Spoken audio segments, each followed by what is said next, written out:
I want to talk about how so often, in my opinion, the mental health industry harms children. So there is a vast industry of mental health professionals of all kinds, psychiatrists, psychotherapists, who are tasked with dealing with children for the sake of society, for the sake of their family. And in my opinion, so often, perhaps most of the time, what they do is inherently very harmful. And I want to explore this a little bit in this video and give you my thoughts on why I think this is. The purpose of this video is primarily for those of us that experienced this as children and as teenagers. So my hope is that this provides you with some validation and hopefully helps you along on your journey of healing, of growth, of whatever it is you're seeking here. Fundamentally, the reason why kids are sent to mental health professionals is because the kids are engaging in some kind of behavior that the adults in their lives that have power over them, like their parents or the teachers, people at their school, they're finding their behavior to be problematic and troubling and annoying. And so these adults use the services of the mental health industry to basically modify the kid's behavior. And the behavior could be any number of things. It could be maybe the kid is emotionally reactive, maybe they're irritable a lot of the time, maybe they're engaging in sort of substance abuse type behavior. The behavior could be any number of things.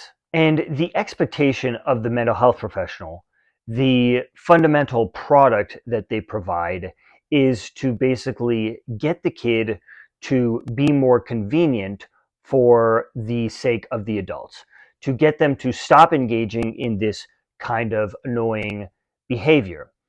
Now, this is not said explicitly, at least not most of the time.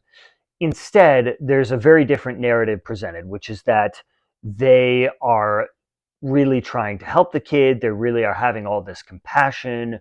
They're really trying to understand what's really going on and understand their perspective. But in my opinion, this is really not true. And this is really much more like propaganda. What is, again, really going on is they're trying to break the kid down to fit into that environment. The status quo of that environment is fundamentally taken for granted. There is no questioning the health of the status quo of that environment. There is no questioning whether, for example, the school system or the family system that the kid is in is really harmful or not, unless, of course, the parents engage in really kind of overt extreme abuse. But there's no asking deep questions about what might be going on here that might be leading to the kid's behavior. In other words, there's no effort to examine how the status quo might change for the better. And when mental health professionals do this, in my opinion, what they're fundamentally doing is they are colluding with the adults in the child's life.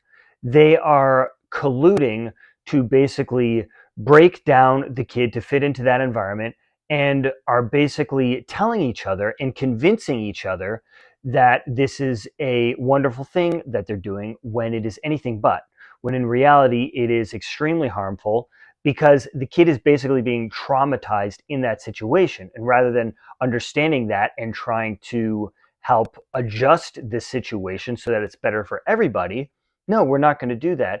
Instead, we are going to force the kid to adjust to a very damaging situation. If we were to try to really understand the kid's actual perspective and what the kid actually wanted, if we were to somehow get the kid to be honest with us about what it is they really want and help them to articulate that, their answer would probably involve wanting the environment to be different. It would probably involve wanting the forces that are acting on them in their life to change so that they are less uncomfortable, less painful. Maybe the way that their parents or their family members are treating them on a day-to-day basis are painful because those people have a lot of their own unresolved issues. And if they resolve those issues and resolve their own issues from their childhoods and their families of origin, then they would show up in a way that's different, that would not be wounding the child and would not then result in these behaviors. But if we just focus on the behavior and we think that the behavior is the problem, we don't get to inquire about these very important problems. Maybe the kid finds the school system to be very miserable, as most kids do. But of course, we just take it for granted that school is supposed to be this way. And if it doesn't work for you, there is something wrong with you. Now, coercing kids in this way, forcing them to basically adjust to a harmful environment for them, this is not frowned upon at all in our culture. I definitely think that it should be, because it is so harmful. But it's not only not frowned upon, it is the norm, and it is really expected. If we experience this, the message that we're left with is that there's inherently something wrong with us. And the reason we have this message is because that's exactly how we are treated, whether these mental health professionals and these adults will admit it or not. That is inherently how we're being treated, because the whole narrative is that if the status quo of these situations doesn't work for you, then there's inherently something wrong with you. Never mind looking at the actual truth of those situations. And unfortunately, mental health professionals often provide a kind of pseudoscientific legitimacy to this narrative that there is inherently something wrong with you, because in their model, what they do is they will take these different behaviors and they will fit that into a diagnosis of a mental illness that they have. And they will say, ah, yes, you suffer from such and such disorder. But what that is really about is they're looking at a behavioral checklist and they're fitting your behavior into that. There is no, even though it seems like it and they pretend like it is, there is no understanding of some underlying biology that's going on there.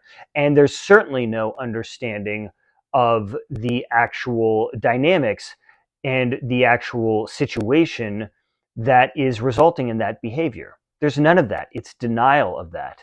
And so we're basically being totally wrongfully and illegitimately stigmatized. Now, the good news is that as adults, as people that are finally allowed to be in charge of our own lives, we can really shrug off this kind of conditioned garbage that we have been implanted with, these kind of conditioned narratives that there's inherently something wrong with us.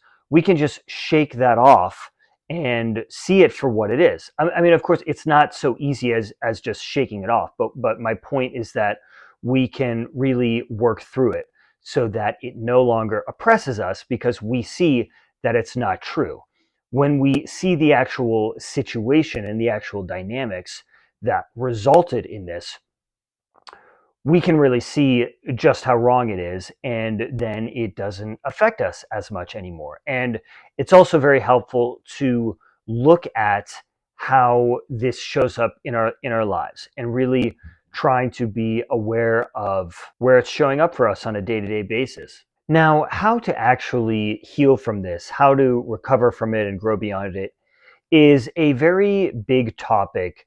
And I've certainly learned a lot from my own journey of healing from this and transcending this kind of stuff. And so I'm going to be providing you with a lot more videos on this in the future to help go really in depth on some of the things that you can do to recover from it, because at least initially it can be very overwhelming and we can be somewhat lost. And so that's really the purpose of this channel.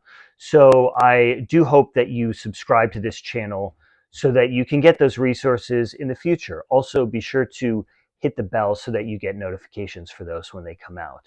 If you know of anybody that may have been affected by these dynamics and that you think this video is relevant for, please consider sharing it with them.